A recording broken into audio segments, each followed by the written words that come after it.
Hello again, everybody. I'm your host, Felipe, and you're listening to the Total Basis Podcast. And with me is always Austin Spiro. Austin, how you doing this evening? All right. Nice to get back on here. We're going to talk some Hall of Fame today. Threw my back out, so that's fun. But other than that, doing all right. How'd you do that? I have no idea. To be very honest with you, I was at work, and all of a sudden, my back was like, "Okay, we're done for today." So, oh man, I think that's the stunt school, man. it may be the stunts. I did a lot of stuff. For those of you that don't know, I'm in the process of maybe having a side career as a stunt man, and I did a lot of stunts, and today I guess my back was just like, yeah, we're done. So, oh boy, that's gonna derail your career before it even starts. So don't quit your day job just quite yet. Also with me is a relatively new person. I know he's appeared with Austin before on the Express show, but it is Kevin Miller. Kevin, how you doing? I'm doing all right, man. I'm glad to be here and looking forward to talking some Hall of Fame tonight. Now, everybody knows who Austin should be at this point. He is a Baseball Life admin. That's where we're recording live this episode of, like Austin mentioned, we will be talking about the Hall of Fame. But Kevin Miller, where would people recognize you from? Have you written before? Have you done other podcasts before? What's your backstory here? My backstory in terms of where people might have seen me, I guess, would just be the guy who makes annoying polls in Baseball Life. I'm the guy who especially if I don't have anything going on, is probably putting a poll or two out there. Sometimes they get a lot of traffic, sometimes they don't. But if you see a poll out there, there's a decent chance it's me. If you see a poll out there, you might be in Chicago. A little bit of ethnic joke right there for everybody. But let's get going. We have a lot to cover tonight. So thank you guys for joining us this evening. And thank you, Austin and Kevin, for accommodating me to get this episode. It's one of my favorite episodes and one of my favorite things to discuss. It is the Hall of Fame. Consider this a part one. Part two will be probably done sometime in January when the baseball writers ballot gets closer to be announced. But this one, the contemporary baseball era, putting players from 1980 to the present on the ballot. 8 players were mentioned. We're going to go through them one by one tonight. And this used to be known as the Veterans Committee, right? And they changed the way they did that. And now it's based on era. So Austin, if you remember, we did this last year, I believe with Dan, where we talked about it was 2 eras. There was the golden era of baseball and then the turn of the century era or Negro League or something like that. But it was very ancient, relatively speaking. So we're going to be talking about more modern players who just recently retired, who are still fresh in our memories. And we begin by talking with Don Mattingly. And if those who are watching on YouTube or live, this is a spreadsheet that I compiled from Fangraphs. This is the 2023 Hall of Fame talk for the contemporary baseball era.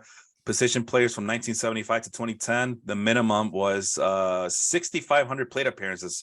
So we can fit in Albert Belle onto the list. As you can see, some of the statistics that I utilize for this spreadsheet are color coordinated. So anything that's red is really good. And then yellow is mid-level or average. And then anything that's blue is just awful. So, if you think about the color spectrum, Roy G. Bibb, from red to blue, that's how you should picture it. So anything that's closer to red is good, above average, and anything that's closer to blue is poor, below average, so to speak. So as you guys can see, we got some famous guys here: Tim Salmon, Juan Gonzalez, Kirk Gibson. That's a playoff hero right there. Chili Davis. I got his baseball card back in 1989. I don't know what I did with it. Harold Baines, who we talked about before we started recording. Harold Baines, probably one of the lowest. And by the way, it is sorted by Fangraphs' definition of wins above replacement. So there's Harold Baines at ranked number 104th. And then we get to Don Mattingly, who's highlighted in that sea green, I guess, color there at number 92. As you can see, 2,100 hits. Did not get a lot of home runs, even though he was a first baseman. Not a lot of stolen bases. But his bread and butter comes with a high batting average of 307, which, as you guys can see, has a little bit of an orange hue. Some respectable slugging and ops numbers.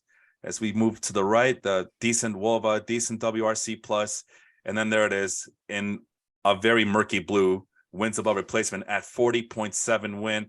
Let's start with Austin. Austin, do you think that should be good enough to get Don Mattingly into the Hall of Fame? As popular as Don Mattingly is, especially in Yankee fandom and across baseball, I mean, you got Donnie Baseball, that everybody knows who Donnie Baseball is, but I don't think he had a good enough career to become a Hall of Famer. I think he's a Hall of Very Good, but I don't think he's a Hall of Famer by any means. The WAR is too low, and some of the other statistics that he had are too low, especially for first base. When you're looking at first base, I mean, we're doing it, and we did we're just finishing up the greatest of all time series, and first base is stacked. It's stacked with a lot of legends, and there are a lot of people in that position who knew how to hit the baseball. And while Don Mattingly was a very, I'm not going to say very prolific, but he was a good hitter. He wasn't a legendary or a great hitter, in my opinion. So I did not choose Don Mattingly for the Hall of Fame. And very popular, very well liked. Obviously, managed two baseball teams after he retired, the Dodgers and the Marlins. Kevin, you got any other fun facts about Don Mattingly that we should know about? Yeah, Austin mentioned his nickname, right? Donnie Baseball. People have been calling him that for, I guess, almost 40 years now. Yeah. And apparently, I learned this recently, apparently the name came from somebody talking behind his back. Kirby Puckett, who we all know, baseball Hall of Famer, passed away, probably 15 years ago now. Yeah. But Kirby Puckett played, some of his career overlapped with Don Mattingly's career. And Kirby Puckett was referring to Don Mattingly as Donnie Baseball when he would talk about Don Mattingly to other people. And Mattingly heard about it and was trying to track down Kirby to ask him, like, where this name come from? Why are you calling me that? And he just smiled at him in that big Kirby Puckett smile and said, well, am I wrong? And the name just kind of stuck. I wonder, when I was a kid, I always confused it. I always wondered if, where did Donnie Baseball end and where did Mr. Baseball begin, or if it was inspired by Don Mattingly, as Tom Selleck kind of looks like Don Mattingly if you try hard enough. So I wonder if mustache. Yeah, right. Mustache. So I often wonder if Mr. Baseball was indeed inspired by Donnie Baseball. But did you do any research on that there, Kevin? I did not jump over into the pop culture realm there, but that's a good thought though, especially, the dark brown mustache. Mattingly had that for a while. I think, could be. Yeah. So Mr. Baseball in 1992 American film. Wow, 92. Wow. No, I'm not gonna get any quick advisory if this was if this was done because of Donnie Baseball. But Kevin, one last question. So you would also not vote for Don Mattingly, and keep this in mind, folks. The real electors get 0 to 3 people to name, so you can go as low as 0 players to vote for and as many as 3. Is he one of your 3 there, Kevin? He's not. Austin referred to him as being Hall of Very Good, and I agree with that. I've even heard someone say he's the president of the Hall of Very Good. He's one of those guys. Not only is he, I don't know, a top 150, 200 baseball player ever, but he was also outrageously popular for arguably the most popular franchise in Major League Baseball, even though most of his career, they were actually pretty bad. He was very popular. He was a first baseman who was a good fielder, and that was kind of a commodity at the time. People liked that. So he's very popular, but I can't call him a Hall of Famer. All right. And I guess Don Mattingly strikes out, but we'll see if any of our other people selected him, and we'll reveal those picks in just a bit, but not too far up the ladder on this list.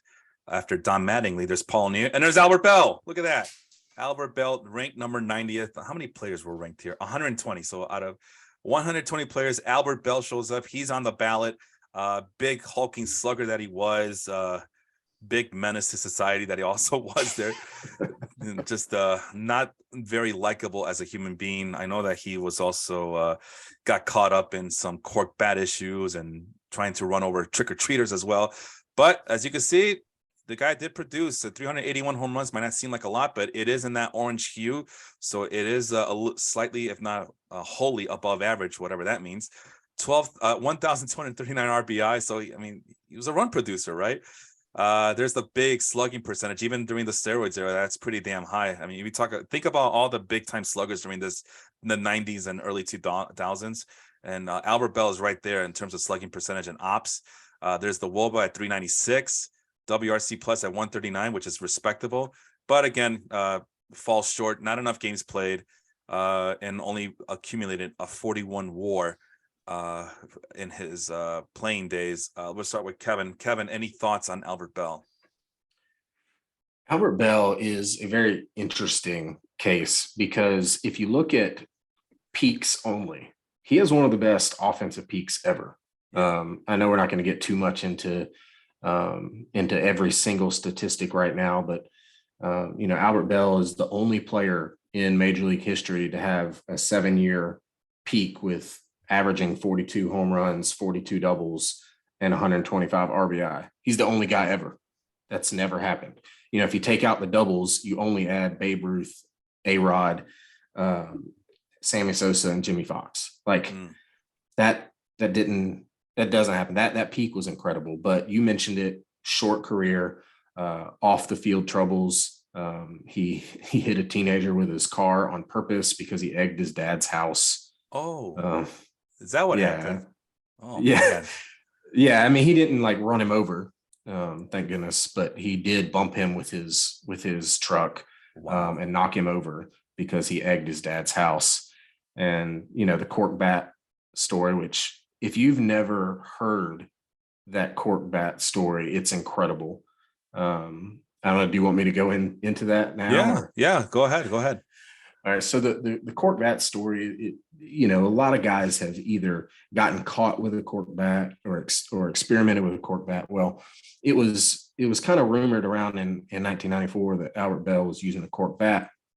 So in a game, I can't remember who they were playing, but in a game, the opposing manager used his little known rule here, used his one bat challenge to challenge Albert Belle's bat. And so what they do is they confiscate the bat and nothing changes, and they examine it after the game. And if it's found to be an illegal bat, you can protest and players get disciplined, that sort of thing. So anyway, they lock up Albert Belle's bat in an umpire closet.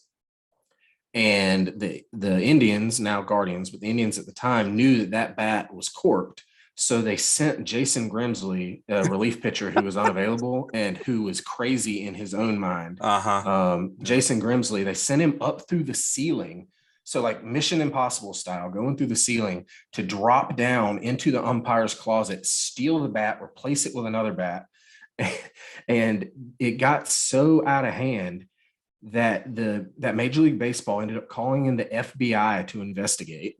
And they figured out what the Indians had done, but they couldn't figure out that it was Jason Grimsley until he admitted it a few years later. He was afraid he was about to get asked about steroids, so he changed the subject to when he stole Albert Belle's bat.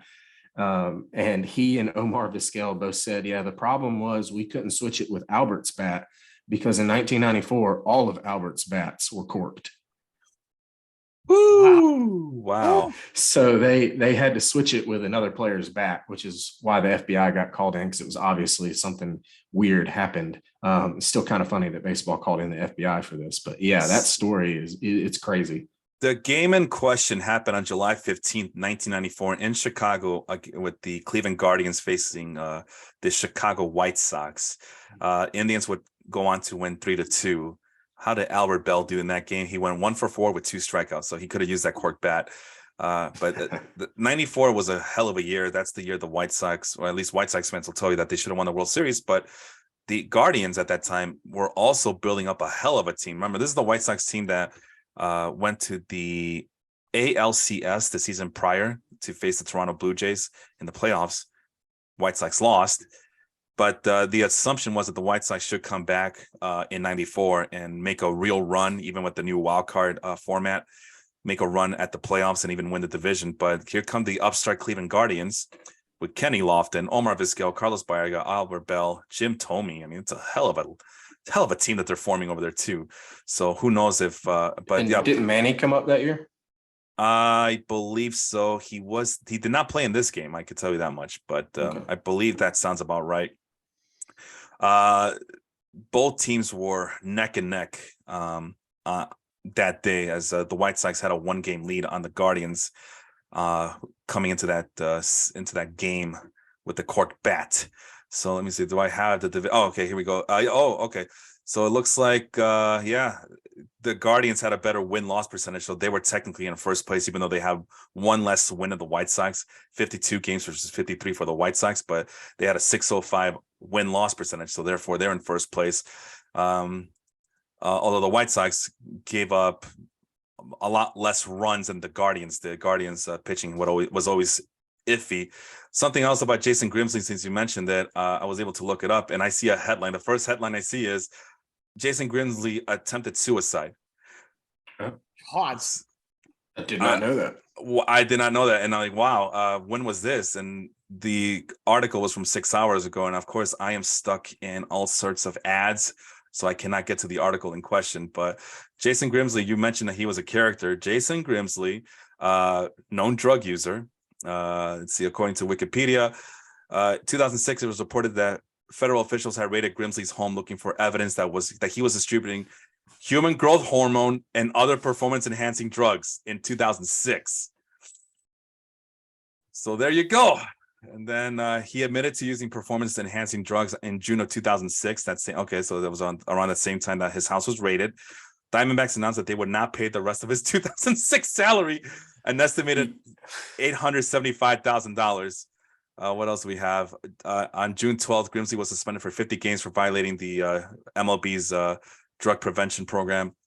Anything else we should know about him? His drug use began in 1998 while in Buffalo, New York. After a 9-year Major League Baseball career, he was in the minors trying to get back to the majors after a shoulder injury. Among the drugs that he has used are decadurabolin, amphetamines, human growth hormones, and clenbuterol. Prior to the use of performance-enhancing drugs, he had earned a total of $1 million. Subsequently, he earned $9 million. After that, his ERA dropped by a run. And who says that these drugs don't help? I mean, come on. There's a reason why they go out of their way. They risk it all just to get a taste. But yeah, here it is, November 28, 2022. So this is a recent article from USA Today, I guess. Former Major League pitcher Jason Grimsley details bleak bout with addiction, profound recovery, and the new book. So there you go. There's a new book to be sold. So now he's going to tell all, and maybe he'll even drop some names. So we'll see. So interesting little tidbit about Jason Grimsley. Jason Grimsley, if anybody's associated with Jason Grimsley, you're more than likely a drug user yourself, right? Which means it's time to play who did Jason Grimsley play with and for throughout his Major League Baseball career. And I am looking at one particular team and one particular team only. And nope, it wasn't. He was the Royals when Curt Schilling was with the Diamondbacks. Anything to soil Curt Schilling's name, I am all for it. But in 95, Grimsley was with the Guardians. So that was a team with Belle, Manny Ramirez. They made it to the World Series. Grimsley was also with the Yankees. Roger Clemens, also on the ballot, right? In 99 and 2000. So you could do guilty by association there. And then he would go on to the Royals and the Orioles before he landed with the Diamondbacks in 2006, and he got busted for PED use. So, Orioles, wasn't Rafael Palmeiro still around in 2004? Palmeiro, Tejada, Brian Roberts, they had a bunch of guys get busted. Hey, now we're talking. Who says this is what we call circumstantial evidence, right? Kevin, did you mention if Albert Belle would be in your Hall of Fame, yes or no? This one is close in terms of on the field production. Career WAR pretty similar to Mattingly, but the difference to me is, in terms of on-field production, is that Albert Belle had the insane peak, whereas Mattingly's peak was very good, but it was not one of the best ever like Albert Belle. So if it was strictly about on the field, I would deeply consider putting Albert Belle is a yes on my ballot, but his off the field stuff, whether it's cheating with court bats or trying to hit kids with cars or his DUI arrest or all of his other activities, we'll say, I got to go no. I'll invoke the character clause there and say no. All right. Really quick, something else about Jason Grimsley there. I finally found the story about his attempted suicide. It was the afternoon of August 21st, 2015. This one did not make the news. It was the day that Jason Grimsley tried to kill himself. Grimsley, high on an ounce of cocaine, 6 bottles of vodka, and a few cans of beer, cocked his pistol, put the barrel next to his left eye, and pulled the trigger, waiting for the bullet to finish his life. So that is all on the book that it's about to be released. So I don't know, guys, that sounds like an interesting read to me. So we might have to check it out. I need to, as you guys can see, add to my collection here. So Austin, to you now, Albert Belle, yay or nay for the Hall of Fame? I'm gonna kind of reiterate what Kevin said. He is a really interesting candidate. On the field, he has one of the best. He has one of the best peaks in history. And when you look at, according to Fangraphs, you look at the what a typical Hall of Famer looks like. He meets some. He doesn't meet all of the criteria. His career is way too short in order for a Hall of Fame career. On average, Hall of Famers are playing about 18 seasons. He only played 12. And I just looked it up while you guys were talking, and because I was like, because he produced all the way up to the end, and I was, and he played 140 to 160 games every year, and I was trying to figure out why he retired. I don't know if you guys know why he retired. Osteoarthritis in the hips is why he retired. Okay. But I think I think the main thing is, in my opinion, his career is too short. If your career is going to be 10 to 12 seasons long, you better be really, really good. And while he had one of the best peaks probably in Major League sports, I don't think it's good enough to get him over the hump in terms of the contemporary era. So I'm going to keep Albert Belle. I would keep him out of the field. All right. Quick shout out to Carlos. I believe he's a Mets fan from Florida tuning in. And then we got a few actually supplemental comments from some by a guy named Michael. I'm not going to give out his last name. I don't know him like that. I think he's a Yankee fan, but here's a few of them.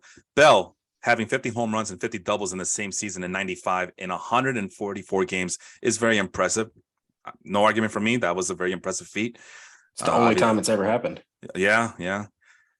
His injuries finished any chances, he says. As Austin mentioned, there was a hip problem. The hips don't lie. Probably, can I just say it? Probably after years of use of PEDs. There, I said it. I'm not sorry. He had, Michael also mentions he had quality, not quantity. He was more dominant in 7 years than guys had in 20 years. Yeah, so was Sandy Koufax. He's in the Hall of Fame. Why not put Albert Belle in the Hall of Fame after only 7 really impressive years? Let's just do that. No? Do you guys disagree? Okay. You did mention the PED use, and he might have, but according to Jason Grimsley, Albert Belle was not a user, and Jose Canseco also said that. But as we know, both Grimsley and Canseco are not exactly the most trustworthy of people. Well, they're also the ones who open up the floodgates. So, do we? Who better to trust than a bunch of criminals, right? Well, they're not really criminals, but I guess they are, because it is illegal what they were doing. Even if it wasn't illegal among Major League Baseball rules, but it is. It's illegal. People almost went to jail back in the 80s and 90s for utilizing PEDs for the very nature of the cosmetic use that these guys were trying to utilize it for, because the FDA did make it, federal government, I shouldn't say the FDA, but I guess the FDA would enforce that, but the federal government did make it illegal that, unless you're using this for medical usage, we are not going to allow you guys to do it for cosmetic or strengthening reasons. Manny Ramirez came up on 93, Michael says. Also, a big shout out to Melvin. Melvin's going to be appearing right after our program as he talks about the Caribbean League, baseball around the world, and the World Baseball Classic that's upcoming. So I'm going to say no for Albert Belle. I think he did use. I just remember what he looked like and the association, but through guilt with Jason Grimsley. I'm sorry. To be fair, I think everybody used, and that's the only thing that keeps me sleeping at night. But as you guys can see from the list, some notable names: Julio Franco. There's a guy. Every once in a while, Baseball Reference will have a picture of Julio Franco, and let me tell you, man, Julio Franco. He's jacked. Well, not right now. He is, in terms of the picture that Baseball Reference has. See, they have the old Cleveland. Yeah, back when he was scrawny, but around 95. If you ever see a picture of him with the White Sox, yeah, he doesn't look right. He looks like a villain from the Disney character, from a Disney movie, with the X shape and bulbous head structure. It's kind of disgusting. But hey, yeah, anybody ever wonder how you can stay in this baseball game forever? You do what Julio Franco does. All right. Johnny Damon's on the list, former champion, and also teammate of Curt Schilling, who we'll be talking about. And there's George Foster, ranked number 80. Let's see if we can move up a little bit more. There's Dale Murphy. So this is a guy who lots of people are going to say was definitely not using. Was that you, Kevin, that mentioned that he didn't even drink coffee, let alone do drugs or PEDs? Is that what you said, or was that somebody else? Yeah. So I can't speak to his older life. I don't know. But he was a very hardcore Mormon. He didn't drink coffee. He wouldn't take painkillers. Like again, that might have changed. I don't know. But during his playing career, he did not. Now, I mean, obviously people can lie, but yeah. People can lie, but yeah. So let's talk about it. There's Dale Murphy, mostly a catcher, but he also did first base and outfield, kind of taking the same route as a guy like Joe Torre did. 398 home runs. That's more than Albert Belle. So last I checked, 398 home runs beats 381 home runs every single time. More RBI than Albert Belle. 161 stolen bases from a catcher. I mean, that's pretty darn good, right? Right. Yeah, he was a center fielder most of his career. He came up as a catcher though. Oh, okay. All right. Thanks for clarifying. So what? He's Dalton Varsho then? Is that what he is? So maybe so. 1978, 11 stolen bases, 14 stolen bases in 81, and then 82, 23 stolen bases. In 83, he had 30, 19, 10, and 84 and 85 respectively. So yeah, he could steal bases in bunches when his heart desired, and probably had the center field speed back in those. Yeah, maybe even a little bit of Craig Biggio in him too, huh? Although I think Craig Biggio stole a lot more than 161 stolen bases. And then you get to the rate stats with Dale Murphy: 265 batting average, 346 on base. So not very impressive even during this 35-year period that I'm utilizing here. Slugging percentage is decent. Ops is decent. WOBA is okay. WRC plus a little bit below everybody else's. And of course, the 44.3 wins above replacement. Who did Dale Murphy on this for this episode? I did. Go ahead. What do you got to say? What do you got to tell me about Dale Murphy? So it's funny. I mean, steroids, especially in these next few people we're going to talk about here, are going to be very prevalent, and we've already talked about it. Dale Murphy's conversion to Mormonism is a huge part of his life, especially late in his younger days, because he converted to Mormonism, and of course, you know that in Mormonism you don't drink alcohol, you don't do any of that, and part of that is taking steroids. So it goes on here. And in 2005, Dale Murphy actually started a foundation. The foundation's name is I Don't Cheat. And it promotes honesty to young athletes and the dangers of taking performance enhancing drugs. And he's been very vocal about former teammates and, you know, people of his era taking steroids. You know, there's been a lot of people that go and ask him, was this guy taking steroids, that guy taking steroids? He's talked about Roger Clemens. He's talked about a lot of different people from the steroid era. But I just think it's kind of funny. We're talking about, you know, he may have used steroids. I don't know. And then we got Dale Murphy, who starts a foundation about kids not taking steroids. And then another kind of fun fact, in 2017, Dale Murphy opened up his own restaurant in Atlanta. It's called Murph's. Oh, okay. Very original. And he lives in Utah. So of course he does. I would guess he's probably still Mormon, but you never know. It's the only reason to live in Utah is that you're a Mormon. Ask our friend Angel Morales, who is, I believe, well, I'm not going to get to his personal stuff, but he does live in Utah for sure, and he's a big Utah Jazz fan. Dale Murphy and Curt Schilling were teammates at the very least in 1992, so that's a pretty cool fact there. With and let's be careful here, you guys, because just because someone says they're not a cheater doesn't mean that they didn't cheat. I'll give them the benefit of the doubt, but usually I'd be very wary of guys who loudly proclaim something like that. You know who was the biggest proclaimer of not cheating was wrestler Hulk Hogan. You know, he used to say, I do my vitamins and I say my prayers, brother. So, and then he got busted for PED use. And yeah, so I'd be very careful with trusting people who say, oh, I don't do any of that. I don't do any of that. Everybody's guilty. There's no sacred saints. There's nobody that we can trust. It's just, for me personally, it's all relative. Like, how were you, like, in terms of the character clause, were you as bad as some of the guys? Were you Albert Belle bad, I guess? Did you run over a kid? That would be one. Or did you end up looking like Julio Franco and his bulbous shaped head? No, just a little bit, maybe. I don't know. Because that's all we got now. We can't trust anybody. We can't trust anything. I'm a 90s kid. I'm scarred for life. Thumbs up or thumbs down, Dale Murphy into the Hall of Fame, yay or nay? No. Dale Murphy doesn't make it for me. The only metric that I saw of his that he made that is an average Hall of Famer is the number of years he played. He played in 18 seasons. After that, there isn't anything else that he meets. Again, Hall of Very Good, but not Hall of Fame. I gotta say, Matt is on the chat saying that this data table is impressive. Finally, someone who can appreciate my colors. That's like the number one critique. You use so many colors, but the reason I use so many colors is so I can make sense of the numbers I see in front of me, right?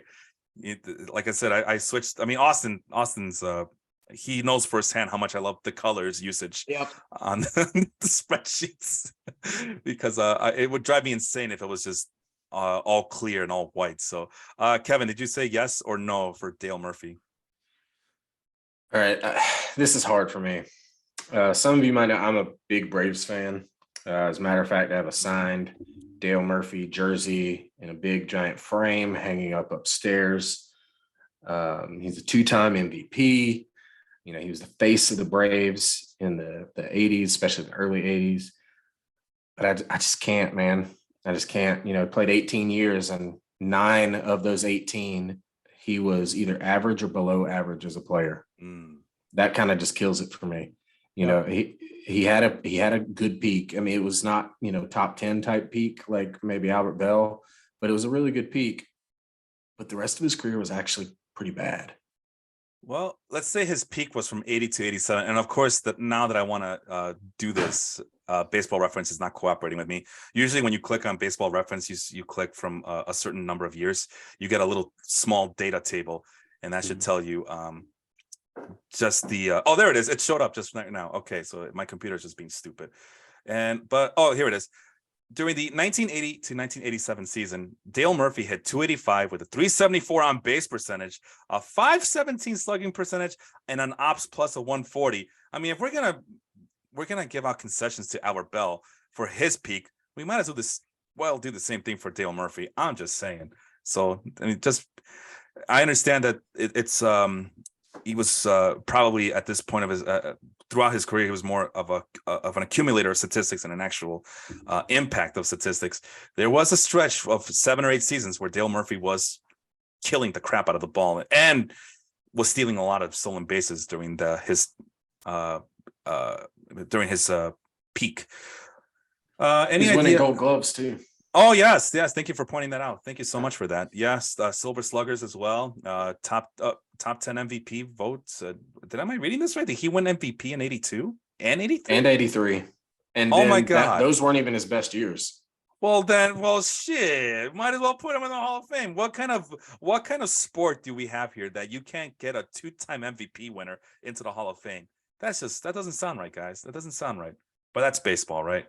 Any idea if maybe Austin, you might know, any idea if Michael and Matt are related?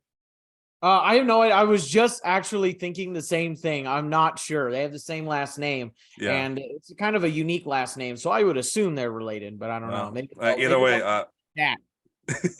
Well, either way, I am grateful that you guys are tuning in this evening because I know you guys could be watching that thrilling Steelers versus Colts game. You just said it. They're brothers. Oh, well, son of a bee. All right, awesome. Well, I had a feeling. Well,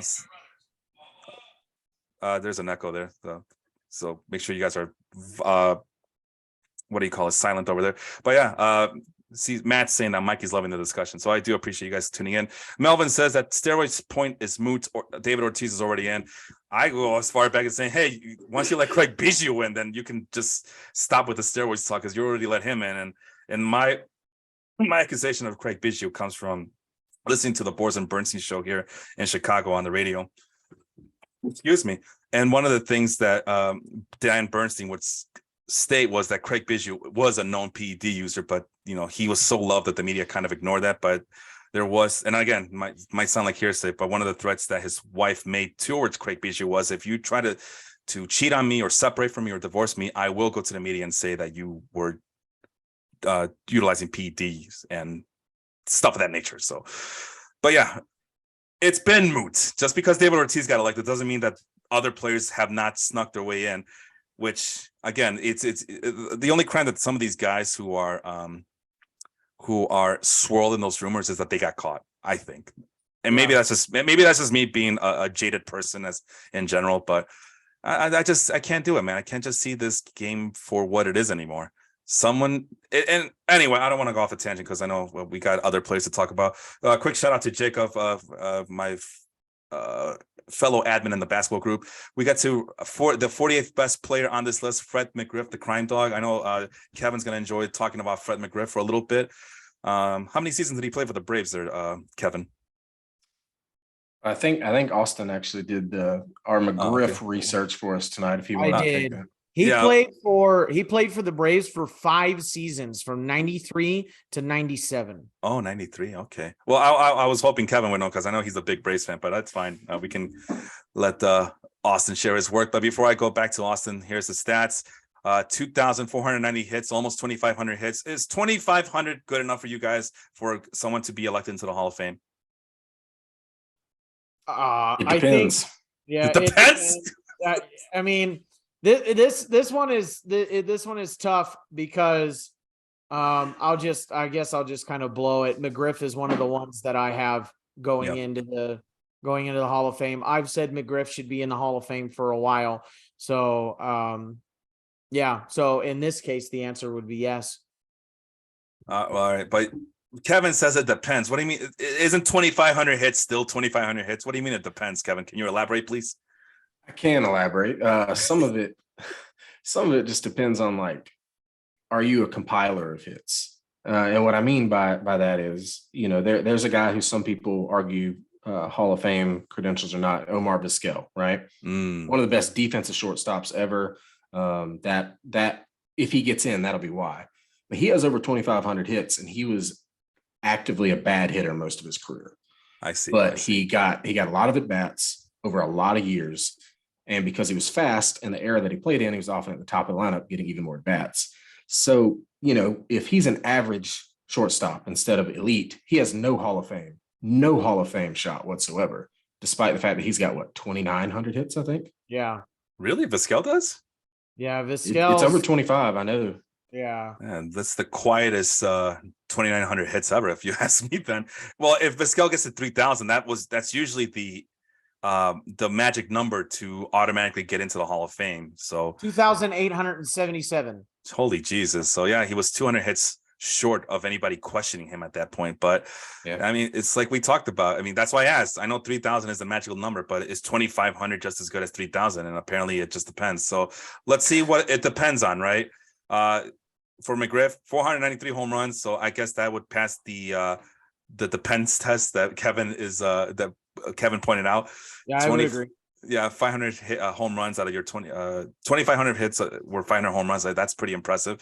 1,550 RBI, and then you get to the rate stats: 284 batting average, which is okay to average back in those days. But here's where he flourishes: 377 on base percentage, 509 slugging percentage, 886, which is above average still, and then of course the WRC plus of 134, which is slightly above average, and then 56.9, almost 57 WAR.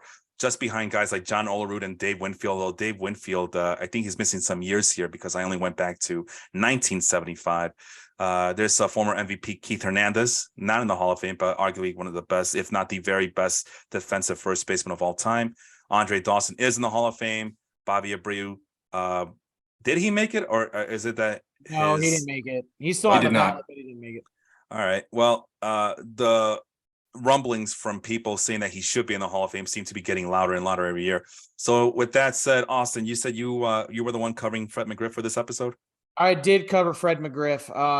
Fred McGriff. So we talked about nicknames a little earlier, and in my opinion, this is Fred McGriff is my favorite nickname ever. He's the crime dog, and I love that name. I don't know what it is about the name. I just like it. And apparently Fred McGriff got his name from the cartoon character. That's right. It was a cartoon public service announcement dog named McGruff in the 1990s.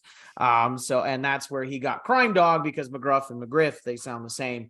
The other comment that I wanted to make about Fred McGriff is offensively, he was very, very consistent in terms of his offensive production. 20 seasons in a row that Fred McGriff has an OPS plus above 100, which means that according to statistics, for 20 seasons in a row, he was an above average hitter. Starting from, 1987 all the way to 2002, somewhere around there, about 20 seasons, he was an above average hitter, which is, in my opinion, that's really good. He became part of the Atlanta Braves in the mid 90s, 94, 95, 96, right when they were going to all those playoffs and those World Series. And he helped the Braves win the World Series in 95. And then he actually helped Tampa Bay, the Devil Rays, get on their feet as an expansion era team and perform pretty well. Kevin said that it depends, 2,500 hits. It depends on what else he's done. 2,500 hits alone, I agree, because, if you just based it on 2,500 hits, then yeah, he could be in the league for 25, 26 years and get 2,500 hits. But the fact that Fred McGriff had 2,500 hits. Close to it, yeah. Yeah, close to it. And what is that about? There about 500 of them were home runs, and he was producing for a long, long time for a multitude of different teams. I've said it for a long time. In my opinion, it is a travesty that Fred McGriff is not a Hall of Famer. I've said that Fred McGriff has been a Hall of Famer for years now. He needs to be, and I think he's got a good shot to be in the Hall of Fame this year. You mentioned Tampa Bay. He is actually from Tampa Bay, so him playing for the Devil Rays was a homecoming for him. So you're saying yes, Kevin. I have to assume you're also saying yes for McGriff. I am. It's everything that Austin just said, man. He was consistently a really good hitter for 2 decades. Won a championship. His only flaw, so to speak, was that he was overshadowed by a bunch of steroid monsters. Yeah. During the late 80s and the 90s. He didn't hit 70 home runs like McGwire, but he hit 30 something a lot. How dangerous was Fred McGriff in 91? He led the league in intentional walks with 26. A decade later, Barry Bonds would lead the league with 100 plus intentional walks or something crazy like that. So yeah, you speak about the monsters of his era. It just makes his 26 intentional walks look like nothing at this point. I also appreciate Austin talking about McGruff like he just found out about him recently. Yeah. You gotta remember, I was born in 95, man. Yeah, I'm sorry, brother. It's still weird to me as someone who grew up watching McGruff, the crime dogs, and the PSAs. It's just kind of it's mind blowing that. Get this, you guys. There used to be a cartoon dog back in the day called McGruff. Like he just, I don't know. To be fair, I'm usually pretty good with pop culture references, even that were before my time. So you gotta give me one every once in a while. I also wanted to comment really quickly on it. Actually stems from one of Matt's comments here, talking about Bobby Abreu. He sees that Bobby Abreu is a few up from McGriff, and he wanted to know if any of us think that Bobby Abreu was a Hall of Famer. I've said that Fred McGriff is a very underrated player and should be a Hall of Fame. I think right behind them, or right behind Fred McGriff, is Bobby Abreu. I think Bobby Abreu is an underrated player as well. He is when you look at some of the stats, he's a very average Hall of Famer, meaning of all the other Hall of Famers, he falls right at that peak of that bell curve.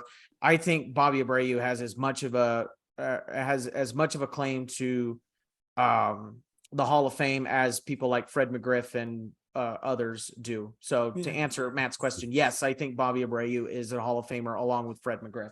I second that Bobby Abreu thing as well. I mean, power speed combination, 400 career on base percentage, which in an era full of, as Kevin put it, was it Kevin who said monsters to describe?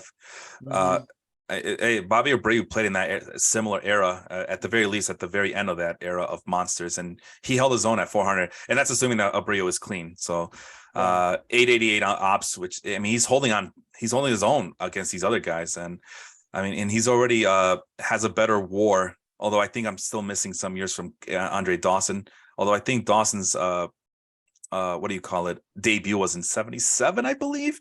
Either way, he's ahead of Dawson, and he's not too far behind Sammy Sosa, which, as you guys know, Bobby Abreu and Sammy Sosa are pretty much doppelgangers of each other. So now, yeah, well, not anymore, I don't think, unless Bobby Abreu also got his face and his skin Cloroxed or bleach or whatever. Other comments here that I'm wanting to read. Michael, for a first baseman, 2,500 is a good number. So there you go.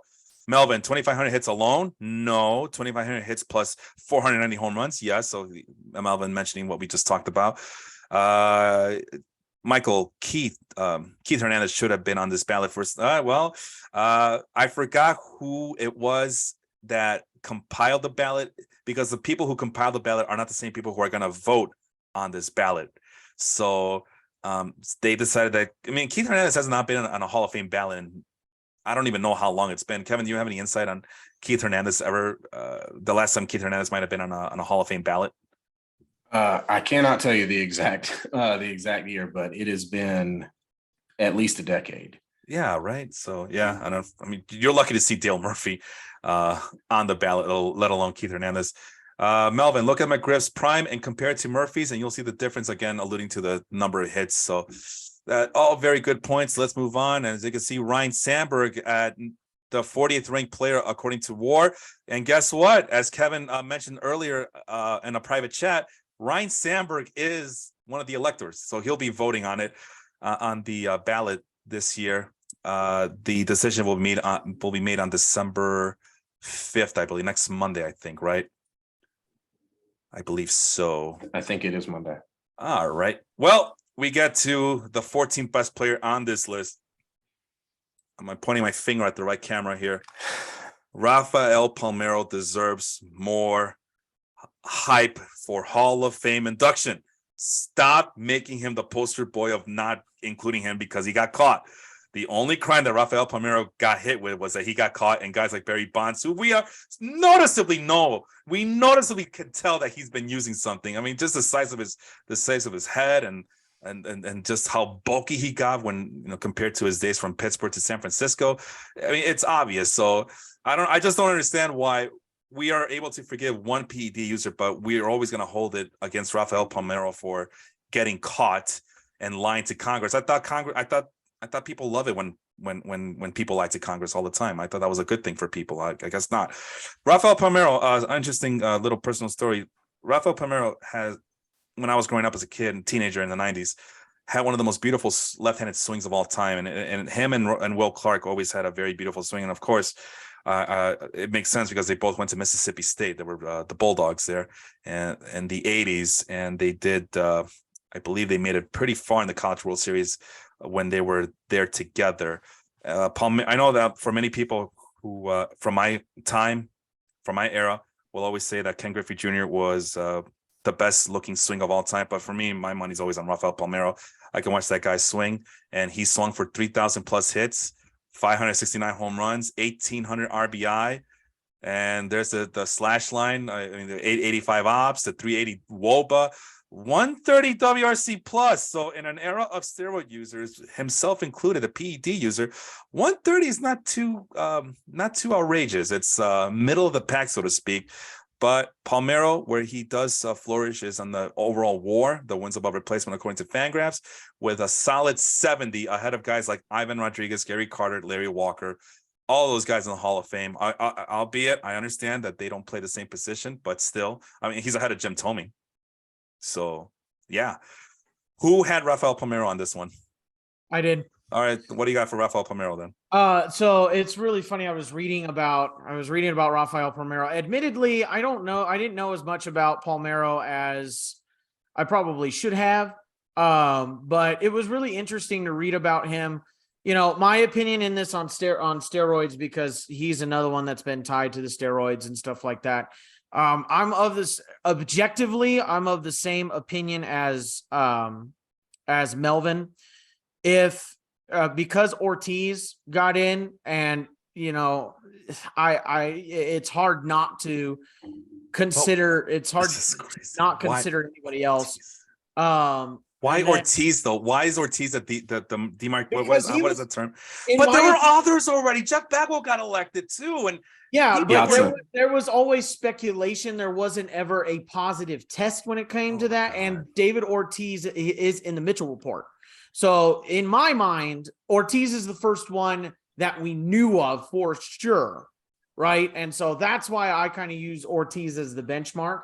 But subjectively, personally, I can't vote for steroid users. I just can't. Right, well, in 2015, they elected Craig Biggio. So you guys are late. You guys are what, 7 years late to get on your high horse about this. You're 7 years too late. Craig Biggio is already in the Hall of Fame since 2015. So to me, they've been electing steroid users since at the very early since 2015. And I can go, I'm not going to do that right now because I may be here forever and go into some other rabbit hole. But for me, once he got in, that was my turning point. Like, you know what, if you're going to let that guy in, who, again, just based on the hearsay from Dan Bernstein, if you're going to let that guy in, then I don't want to hear from anybody else that, oh, well, I'm going to be on my high horse and not get any induct any more steroid users. You already let the one guy in.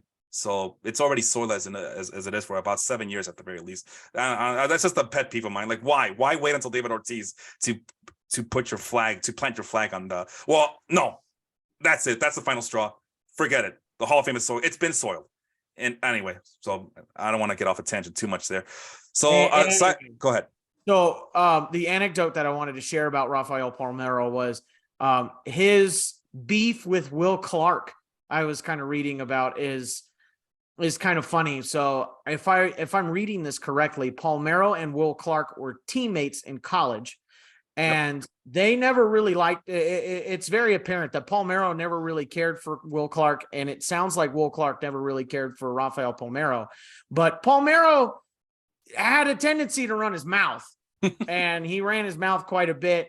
So he went out and spoke out against Will Clark, who replaced him. This is what I think is funny. Replaced him in Texas after he burned his bridges in Texas for once again talking mad crap about the Rangers organization, about how stupid they were in terms of running their organization. Was he lying though? Yeah, I mean, to this day. He talked crap about the Rangers. The Rangers didn't sign him back. He went to the Orioles, and Will Clark replaced him at first base. Rafael Palmeiro goes and plays 5 seasons with the Orioles, and after his contract expires with the Orioles, the person that replaces him is Will Clark. So it just seems funny that Palmeiro running his mouth about Will Clark and about how he doesn't think he's that great of a baseball player, which then he backed out. He backed off and then went the next day and said, oh, well, I think he's a great person and a great ball player. But he was replaced by Will Clark twice. So that it's just kind of ironic to me that he's talking crap and he got replaced every team he went to. Yeah, because they pretty much had the same swing and the same went to the same college. So we'll just get the poor man's version of Rafael Palmeiro, the one who probably, I'm 10% sure he did not use any PEDs. Will Clark didn't. But you know what? If Will Clark quick to talk smack about Rafael Palmeiro, but last I checked, he's very quick to defend Barry Bonds. So explain that one to me. Kevin, thoughts on Rafael Palmeiro? I mean, not to get you on too much of a tangent about PEDs in the Hall of Fame, but I'm still trying to hold off the best I can from being okay with PED users. Getting into the Hall, I would have never myself personally voted for anyone who I had strong suspicions or knew. And we do know about Palmeiro. We do know, I appreciate you wagging your finger earlier. That was a nice reference to Palmeiro wagging his finger at half of Congress. But if it were strictly on the field production, it's a no brainer. 3,000 hits, 500 home runs. There's only been a handful of guys to reach that combination. Won a couple gold gloves, although he didn't deserve one of them. One of them, he only played like 20 games in the field, and they gave him a gold glove. He was a DH. I don't understand that. When we do our annual defensive awards, I think that's one of the anecdotes that we use. Well, Rafael Palmeiro once won a gold glove by not actually playing on the field. He was a DH. I think that's a story that we tell all the time. Him and, once again, Craig Biggio, who won a gold glove when he didn't deserve it. But again, because the offense was so great that they just gave those guys gold gloves. It was the 90s and 2000s, and we didn't know any better, Kevin. Come on, give us a break. No, so all that to say, I did not include Rafael Palmeiro as a yes on my ballot, but if it were strictly about on the field, it would have been. All right, a couple of comments here. There's lots of negative talk about Rafael Palmeiro. He lied and cheated, but guess what, guys? Everybody lied and cheated. There's Jeff Bagwell. He lied and cheated his way into the Hall of Fame. This is not the show for me to burn any sacred cows, but I do see a couple of players that I'm suspicious of them using, but I'm not going to say anything because, I don't want to get torched here too much. But there's plenty of guys. Manny Ramirez is on the top 25 player. He's not in the Hall of Fame, but he's a top 25 player of this era. Tim Raines. Well, Tim Raines is in the Hall of Fame, but he was using a different type of drug. So let's. There's a reason why they call him his name was Rock. Rock. That's right. There's Rock Mark Raines. McGuire as well, who supposedly saved baseball in the 90s, and Craig Biggio, a top 28 player. Edgar Martinez, I think he used. Edgar, yeah, I could see veins in his forearms to this day. If I ever get lost in Seattle, I just use Edgar Martinez's forearms to get me through my way. Pudge Rodriguez, Michael says, Pudge Rodriguez has a neck now and didn't as a player. Totally juiced up too in Texas. Yeah, the anecdote with Ivan Rodriguez is that that he was using this entire time, especially in the early 2000s. Then when Major League Baseball decided to implement a drug testing program, when he got to the Tigers, he shed a lot of weight. And they asked like Pudge, 30 pounds in a year. Right? You remember? Yeah, it was ridiculous. Like, that doesn't sound right. Pudge, what's your secret to your success here for losing all this weight? Diet changes. Yeah, I'm taking better care of my body and with a new diet. Okay, all right, Pudge. Sure, we believe you. And of course, the number one guy on the list is Barry Bonds. Barry Bonds, the number one player since from 1975 to 2010, with the gargantuan head and the gargantuan amount of hits, the gargantuan amount of home runs. He's the home run king with a big giant asterisk to match his big size head, and the 1996 RBI, which is the year that he was probably using the clear. And I always suspected that the reason that Barry Bonds went to San Francisco was so he could be close to Balco. So I don't know, man. I mean, that's a lot of red. It's a lot of red, and 164.4 WAR puts him among, like, as my friend Robert Holiday would say, among the baseball gods of gods there. Who has Barry Bonds on this episode? I do. Okay, what do you got for Barry Bonds that we don't know about him already? So a lot of people want to talk about Barry Bonds being, a top 5, maybe even top 1 player of all time. Mm-hmm. And a lot of people want to talk about Barry Bonds doing drugs, which we know he did. What a lot of people don't necessarily know is that Barry had some character trouble off the field that didn't involve steroids. Mm-hmm. And this isn't me trying to get up on my high horse too much. You know, as a Braves fan, my manager in the '90s got in trouble for the same thing. But Barry Bonds had some domestic violence accusations from multiple women, an ex-wife and a girlfriend, one of whom showed up at the police station pretty beaten up. And for the most part, some of it being the era that it happened, but for the most part, it got swept under the rug. We don't really talk about it very much when we talk about Barry Bonds. We talk about the home runs, we talk about the steroids, we even talk about him being a bad teammate, but we don't talk about the fact that he abused women. Yeah. And that's a big freaking deal. You know, when we talk about invoking the character clause for the Hall of Fame, like there are not many things up to that level for me, as it is to abuse women, and Barry Bonds, by all available evidence, is guilty of that. So that strongly influences my thoughts on him, even if steroid users start getting into the hall like without any repercussions. Like, I would still hesitate on Barry Bonds because of that. So yeah, if we talk about the character clause, there is a clause in the Hall of Fame that, there, contrary to popular belief, that they should be voted in based on their integrity and morality and all that, and all those other nice intangibles there. So everybody likes intangibles until it prevents people from getting the accolades that they think they deserve. So Austin, do you share the same sentiment as Kevin, or do you only see him for the success that he was on the field? No, I can't vote for Barry Bonds. And I think I shared this anecdote probably a couple of years ago in baseball life. I loved watching Barry Bonds hit. And it broke my heart as a baseball fan. I got mad when they started talking about him and steroids, because I'm like, why are they picking on the guy that's succeeding? And, you know, just because you don't want people to pass, you know, the all-time home run leader, now you're going to find stuff that's wrong and this and that, whatever. And then all of this stuff with the Congress trial, you know, it all came out, and the, you know, tampering with evidence and stuff like that.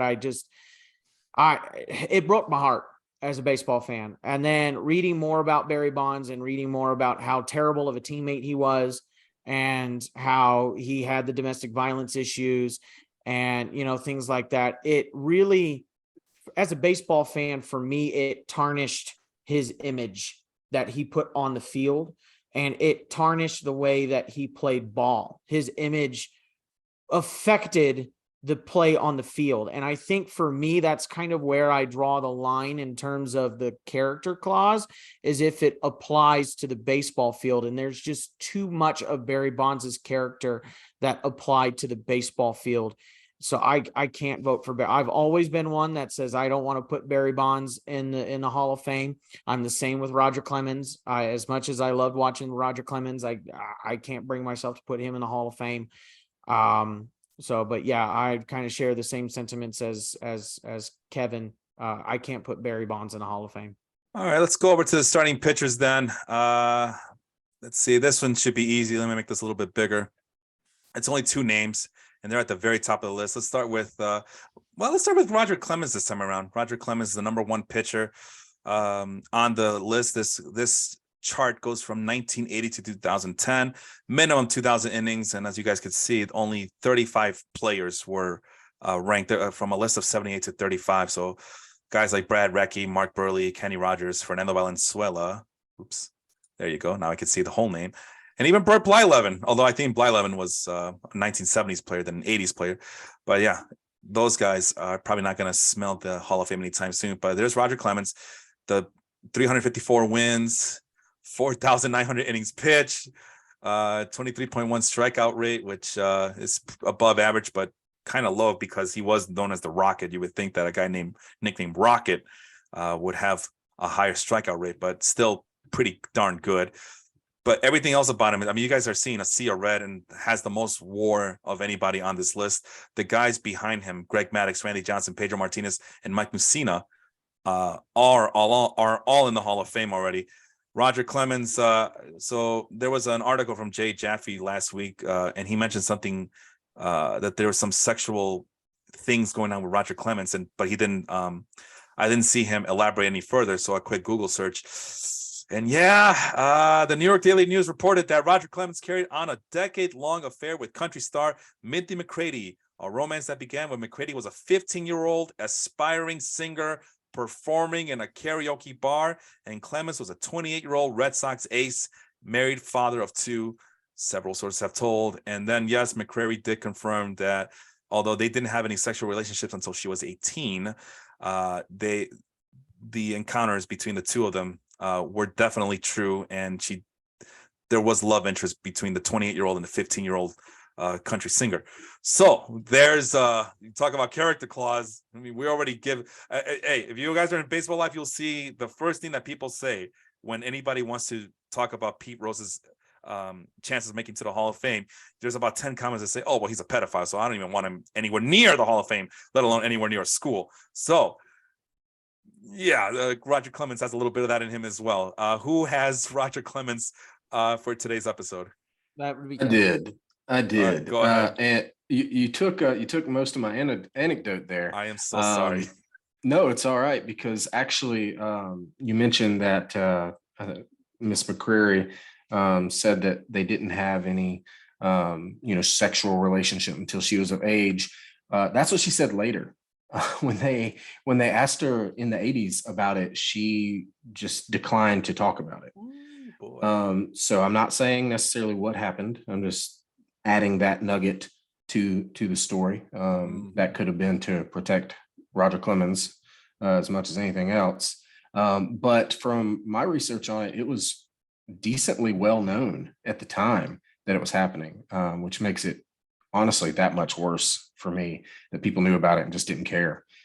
But yeah, Roger Clemens, obviously top 10 pitcher of all time, maybe higher than that, but there are other things that immediately disqualify him from Hall of Fame contention in my book. And that's not even talking about the HGH that he used, and that they found his DNA all over the medical equipment that had HGH in it. And yeah, it's a mess.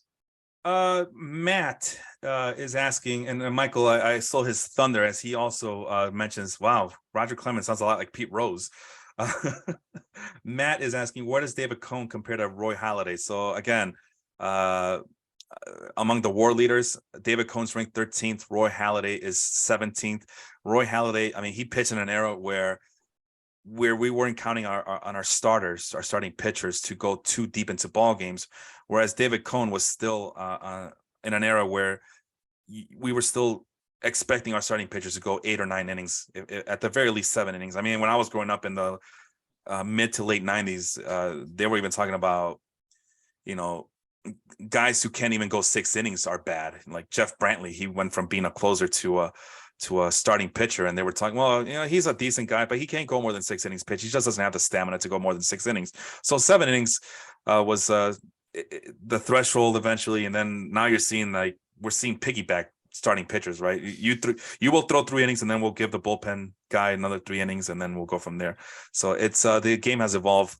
But as you can see, I highlighted both David Cone and Roy Halladay.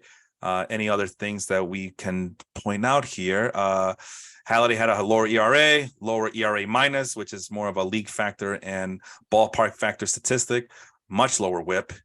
The FIP was definitely lower for Roy Halladay, but David Cone, because he played probably in more games and probably had about 600 more innings than Roy Halladay, has a slightly higher WAR. So for my money, I would take Roy Halladay over David Cone, although I grew up watching David Cone as well, and he definitely was one of the better, more elite starting pitchers of my time. While we're on topic, Kevin, David Cone or Roy Halladay? It's Doc. It's got to be Doc. Doc Halladay. Okay. Yeah. Well, no, I was picking.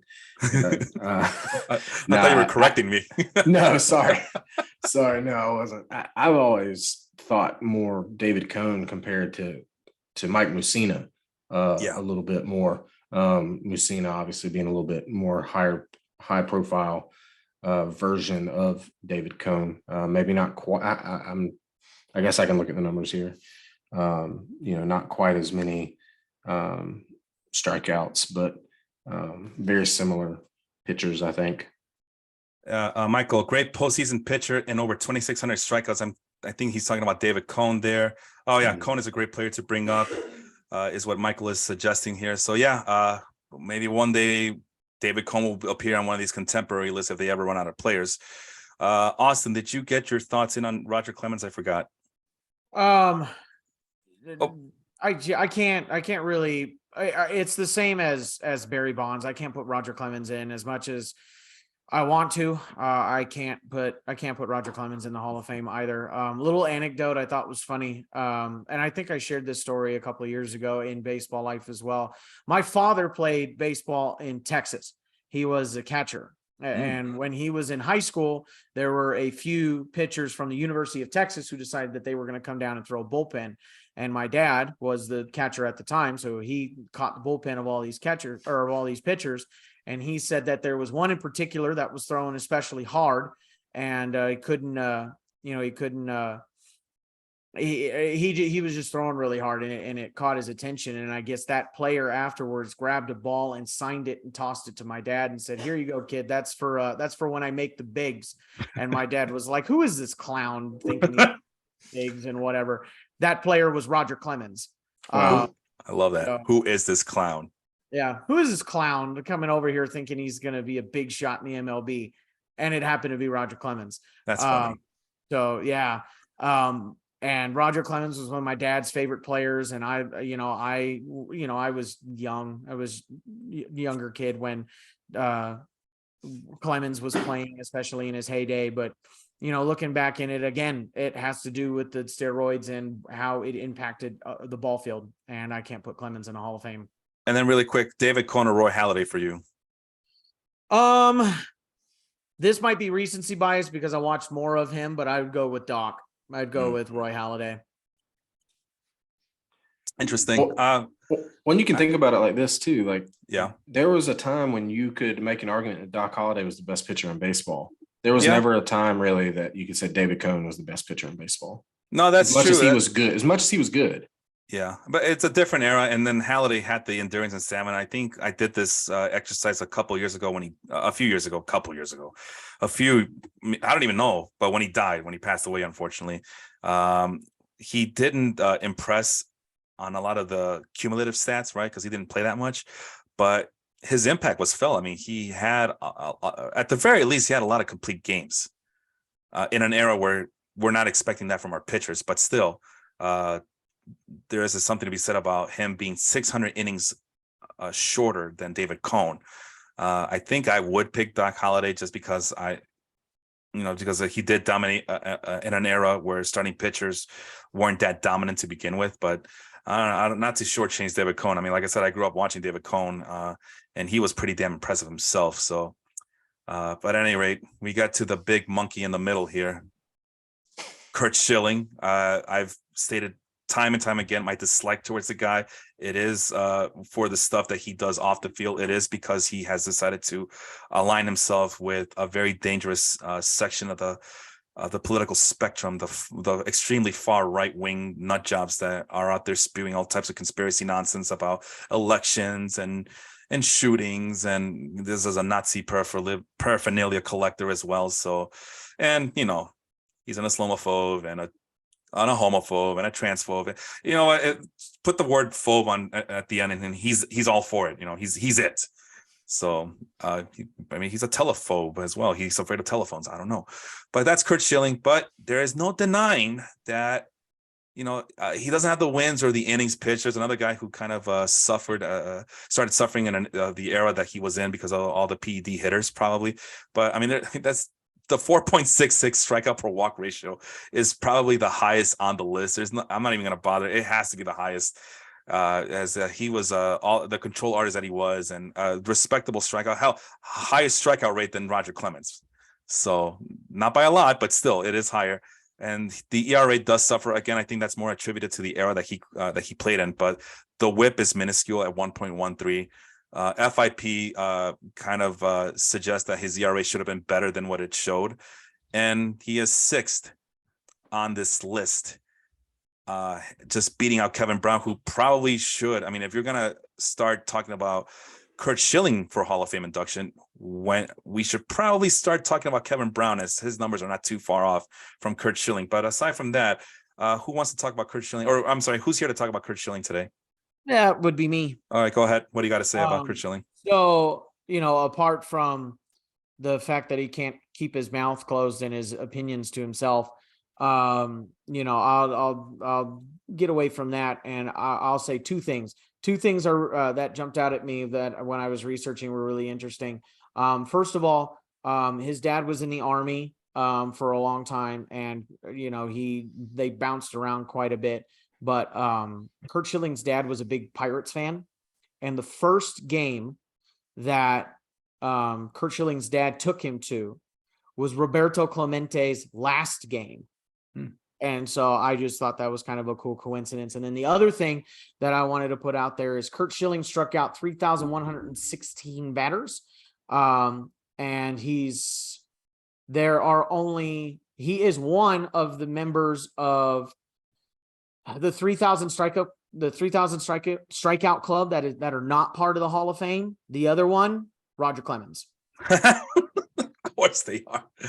Any other pitcher that was part of the 3,000 strikeout club that is not currently playing is a Hall of Famer. So he also had under 1,000 walks, which I think he's on one of only 4 guys to hit 3,000 and under 1,000 walks, which is crazy. Yeah, that explains the very extremely high strikeout per walk rate. I mean, you don't get that by walking too many guys, but you're also striking out a bunch of batters too.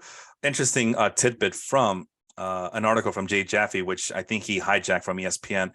Former Phillies manager Jim Fregosi nicknamed Curt Schilling "Red Like Curt" for his desire to be at the center of attention when the cameras were rolling, while Phillies general manager Ed Wade said, "Schilling is a horse every 5th day and a horse's ass the other 4. Whether expounding about politics, performance-enhancing drugs, the Quest Tech pitch tracking system, or a cornerstone of his legend, Schilling wasn't shy about telling the world what he thought." And there you go. He's a very controversial, very polarizing figure. And Michael brings up on the chat here, I don't care or agree with his politics, but his numbers are all there, and his postseason numbers are the best of all time for a starter. He has 3,000 strikeouts. He reversed the curse for the Red Sox. That's the other thing I was going to talk about was he's one of, if not the best postseason pitcher of all time. When we talk about Madison Bumgarner and his performances in the playoffs. We talk about Mariano Rivera and his performances in the playoffs. We talk about Derek Smoltz. We talk about Smoltz. We talk about all these guys, but I think Curt Schilling beats them all out when it comes to postseason performances, and it's highlighted by the bloody sock game.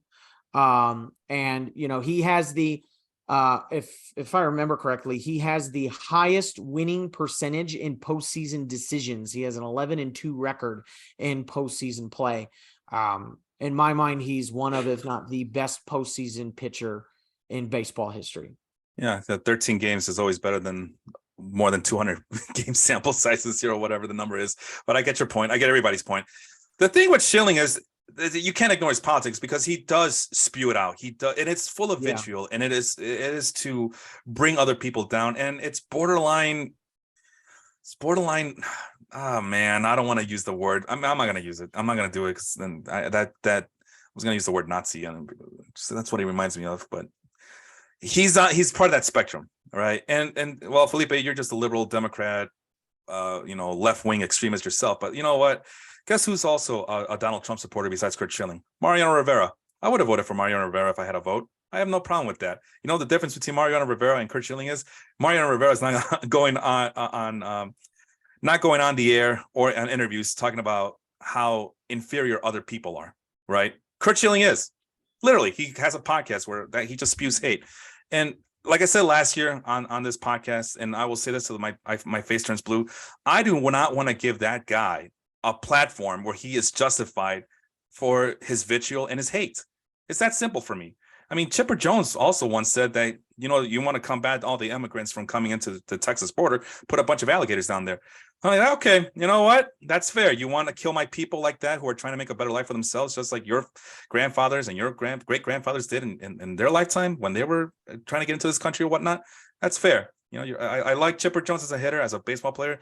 I was able to ignore that. But you know what? That also gives me free will and free desire for him and his family to have nothing but bad things happen to them. If you're going to do that to my people, I will wish the same thing. And I've been pretty consistent about that. With Curt Schilling, it's the same thing, but it's unforgivable because he doesn't stop. He doesn't stop. I think that's the difference. I think, like I said, Rivera is a Trump supporter. I make no qualms in not shying away my hatred towards Donald Trump. But I am willing to look over Rivera's political affiliations because I don't think I've never seen Rivera go out of his way to downgrade a group of people like the guy he voted for and like the way Schilling does. So I think that's what the big difference is. It's not just simply, well, I'm just going to ignore his politics. Yeah, you can ignore his politics when he's not saying anything, when he's not, you know, what do you call it? Downgrading other people. But that's what he does on a daily basis. Literally, he writes articles for far-right extreme websites, and he has a podcast where he spews that nonsense out. And I think last I checked, he still owes money to the Rhode Island state treasury or something because his video game company floundered. So I don't know, man. Last I checked, people who take advantage of the government and their taxes and the grants, I believe they're called welfare kings and queens, and he's the biggest one I know. I'm sorry if you get offended by that, but I don't care. Curt Schilling started it, and I don't want to see him on June or July in Cooperstown justifying his beliefs. Anyway, that's my little rant against Curt Schilling. Kevin, do you have any other thoughts on Curt Schilling? I think I haven't heard from you in a little bit about him. No, I mean, I was going to say on the field, I think he belongs in. I think without the postseason, success, it's not necessarily a slam dunk. I think you would get in, but you add the fact that he's one of the best postseason ever. That would lock it in if it was strictly on the field. But the man has some issues. We'll just some is the understatement. Well, you touched on a lot of them. You know, the man obviously has some issues, and not only that, he has issues and won't quit telling the world about his issues. Yeah, because he wants to be a political pundit, but he wants none of the ramifications of being a political pundit. He still wants his cake and eat it too. He wants to be in the Hall of Fame, and you know, because it means that he gets more money at trade shows and card shows and autograph sessions. Hall of Fame bigot Curt Schilling. I'm still wondering why Kevin Brown doesn't get more love for this Hall of Fame ballots. You know, I know he probably doesn't have the accumulated stats, but the rate stats are right in line with Curt Schilling. So I don't know, man. He has definitely. I think the steroids played a role there too. Yeah, probably. But hey, you know me, I think Kurt was using too. So everybody was using back in those days. It was the 2000s. Please forgive us. All right. So with that being said, we are going really long. I do appreciate everybody staying with us for this very special episode. But here it is. Here are my picks for the Hall of Fame. I did went with Rafael Palmeiro. I did go with Dale Murphy, and I did go with Fred McGriff. Austin went with Curt Schilling and Fred McGriff. And Kevin, you said you would only vote for Fred McGriff when you modified your ballot. Is that still the case? Yes. All right. Our guy, fearless leader Henry, went with Don Mattingly and Fred McGriff, so a couple of first basemen there. Vince went Curt Schilling and Fred McGriff. Mel went with Barry Bonds, Roger Clemens, and Fred McGriff. And Sean, my other podcast partner, we just did a show on Sunday morning talking about the best pitchers of 2022. Go check out that episode. But he went with Don Mattingly, Dale Murphy, and Fred McGriff. Guys, I think I don't need to tell you this, but we see one common name on all the ballots here. Who is it? Fred McGriff. The Crime Dog. Crime Dog. Yeah. Anybody who did you guys see a pattern all forming out of the 7 ballots that were on this one? I think you either let steroids in or you don't. I think that's one of them. But we all agree that Crime Dog should belong. And yeah. I think a lot of people in the group would say that Fred McGriff belongs in the Hall of Fame.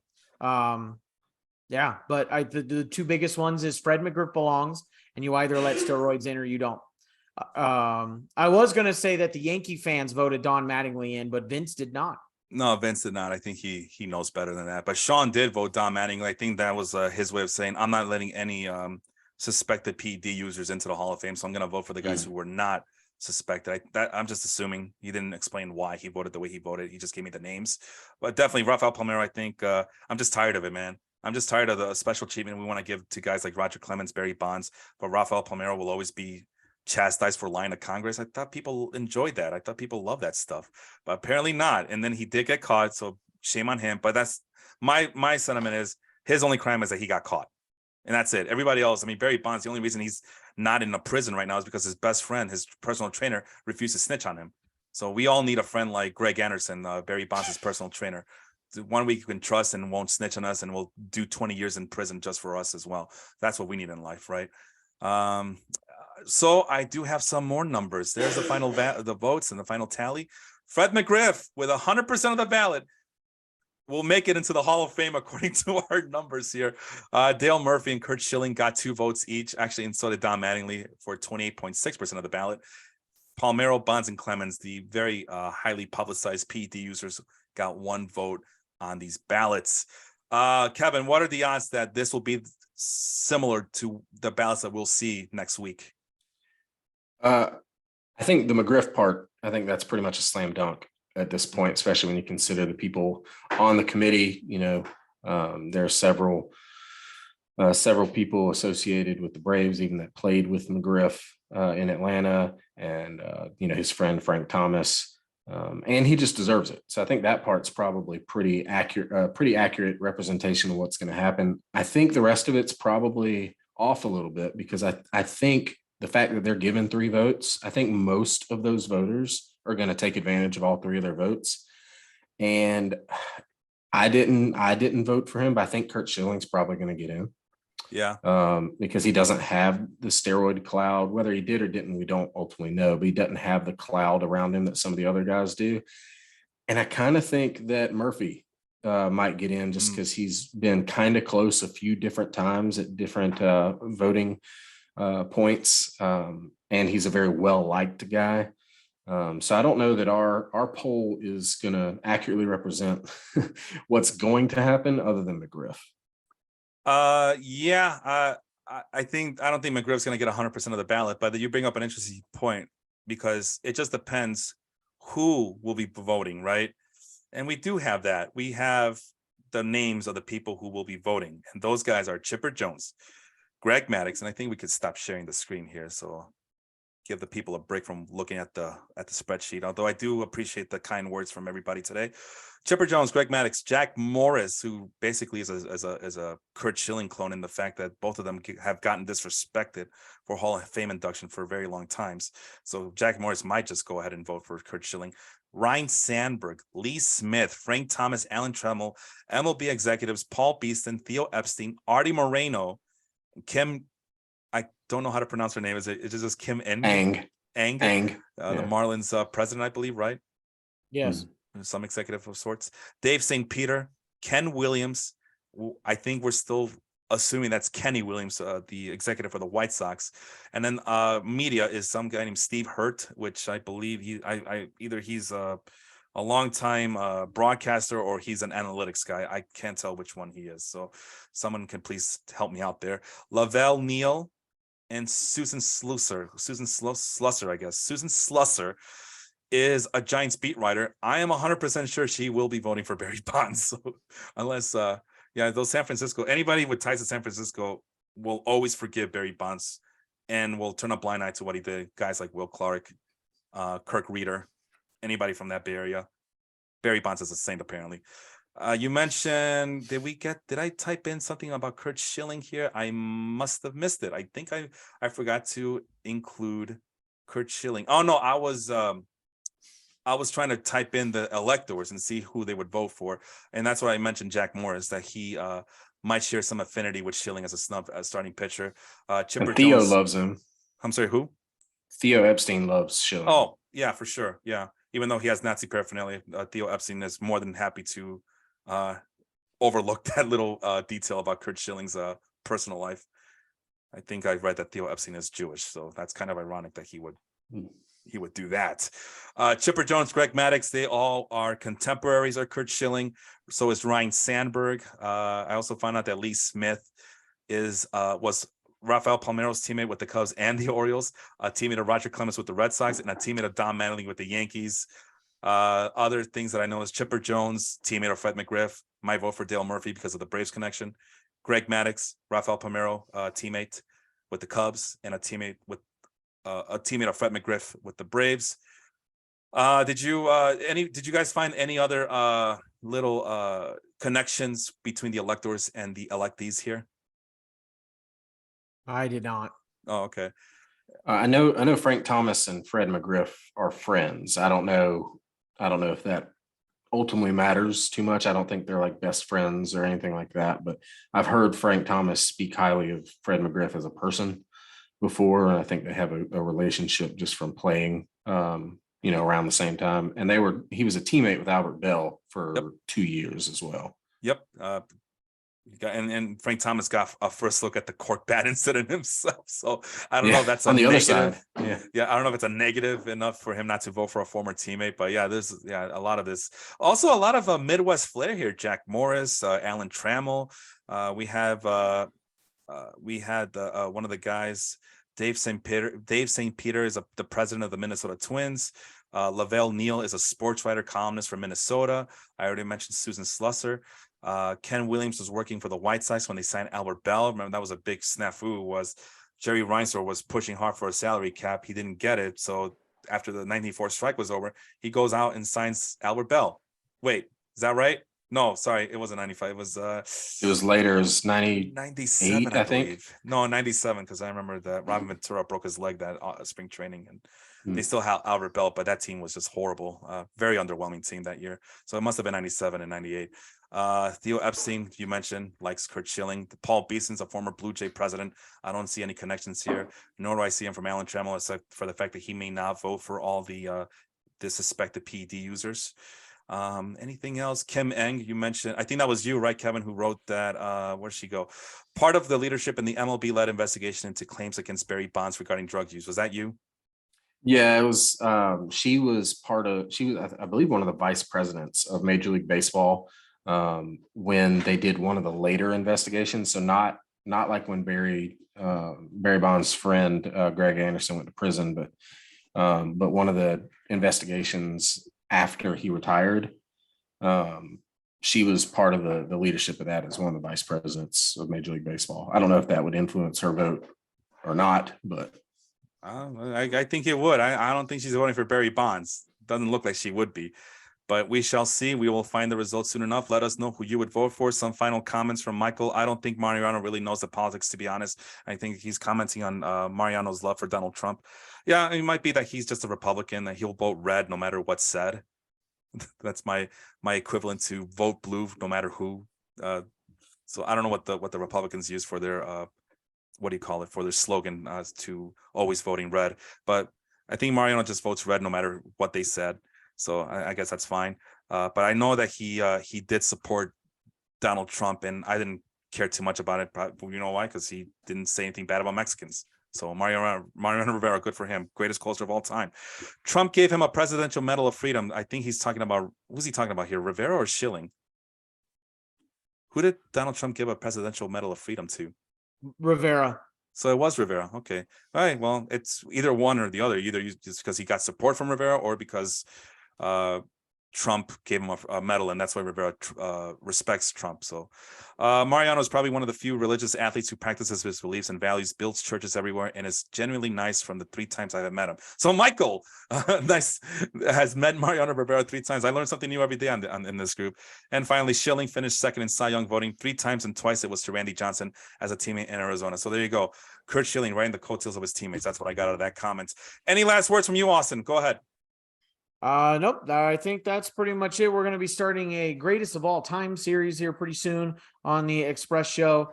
I appreciate everybody giving me their lists of the greatest of all time for each position. We're going to compile the data. The lists are actually really interesting, especially the last few. The starting pitchers were interesting.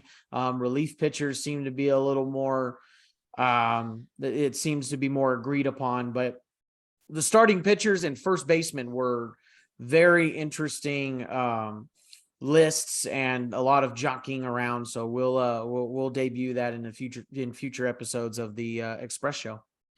Kevin, last words from you, please.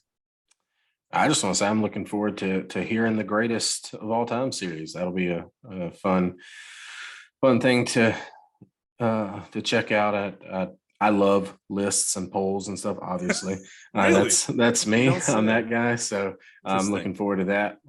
Appreciate you for having me on today. And if Fred McGriff does not get voted into the Hall of Fame, we riot. Correct? Damn right. Yeah. Well, no, We wait, hold riot. on now. No, you can't riot because he will take a bite out of crime.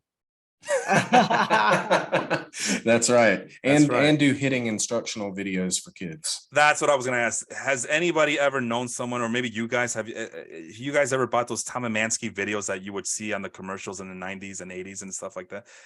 I had a teammate Really? in high school who obviously by the time I was in high school, Fred McGriff had already retired. So these videos were old, but I had a teammate whose dad bought the old VHSs and was using them as training videos for his son. Nice. He wasn't a good player. So dad was just trying to help him out as much as he could, but I thought that was hilarious. He was using those Tom Amansky, Fred McGriff videos. Wow. Okay. So they are true and they were helpful. Okay. Nice. Good to know. I always wondered if I've never met anybody or even come close, like a 6 degrees of Kevin Bacon equivalent, whatever that is. I've never seen anybody or met anybody who's actually bought the video. So this is my first encounter. So thank you for that little story there. All right. Well, you heard the guys. They're going to be embarking on a greatest of all time journey pretty soon on the Thursday show. Are you guys going this Thursday night or no? I don't know yet. Okay, to be I'm announced. assuming so. I don't think I have anything planned, but I don't think it's going to be the GOAT series yet. I got to compile all the data and then we got to put the show together. But okay. Well, coming up on the MLB schedule is the winter meetings from December 4th to December 7th. Austin, those are important dates because we have decided to start our 2023 season spreadsheets right after the winter meetings, when we assume that all the players will be signed and traded and Rule 5 draft picks will be made. And we're hoping to get a jump start on the 23 season earlier, as opposed to last year where we were kind of scrambling at the very last minute to get everything done. So I'm looking forward to that. So keep an eye out on those dates, December 4th through the 7th. Sean and I will be back. We'll probably talk about rookies on Sunday morning. I haven't decided yet either, but I do look forward to your GOATs talk. And of course, I'll be bringing you two back if you guys want to come back next year in January to talk about the baseball writers ballot that's coming soon. It's already been released, so go check it out now. Do your homework now, and we'll end tonight's show with that little bit of a tidbit. What do you call it? A teaser, so to speak. Preview notice teaser. Thank you. For Austin, over there is Kevin. I am Felipe. Thank you so much for tuning in. We will see you next time. Take care, everybody. See you later, everybody.